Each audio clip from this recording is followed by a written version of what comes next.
In this video, we're going to review integer operations. And before we start the review of integer operations, we're going to start with the vocabulary. What is an integer? An integer is the counting numbers, their opposites, and zero. So let's review what each of these parts of the definition of an integer means.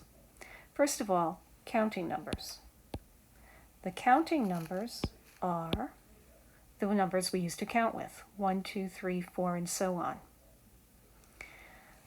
Opposites, the counting numbers' opposites.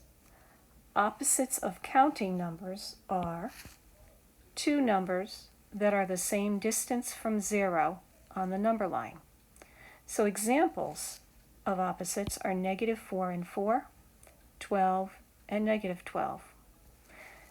Now, if we look at our counting numbers here, 1, 2, 3, 4, integers include numbers like 1, 2, 3, 4, and so on.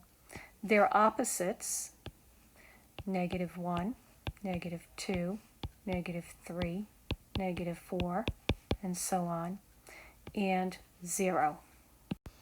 Okay, let's take a look at the integer addition rules. The first case will be, what do you do when you have same signs? When you have same signs, you add the numbers and you keep the sign they share. So you add the numbers and you keep the sign they share.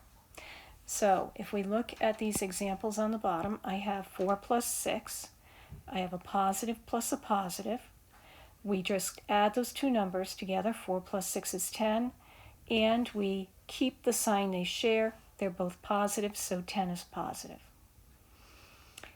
If we change these both to negative, I have -4 plus -6. I add the two numbers together, 4 plus 6 is 10, and the sign they share is a negative, so it stays a -10. Now the one that's a little trickier is when we have unlike signs. In unlike signs, we're going to subtract the smaller number from the larger number and keep the sign of the larger number. So we're going to subtract the smaller number from the large number and keep the sign of the larger number.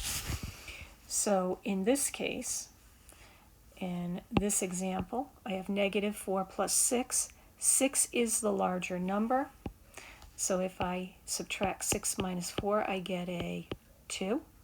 And I keep the sign of the larger number. And in this case, 6 is the larger number, and it's positive. So that's why this is a positive 2. In the next example, I have 4 plus -6. And although 4 is really on the number line the larger number, we're looking at the larger absolute value. So the larger absolute value of 4 and -6 is 6. So again, we're going to do 6 minus 4 is 2. And in this case, it's negative because you have more negatives than positives on the number line. So your answer is a -2.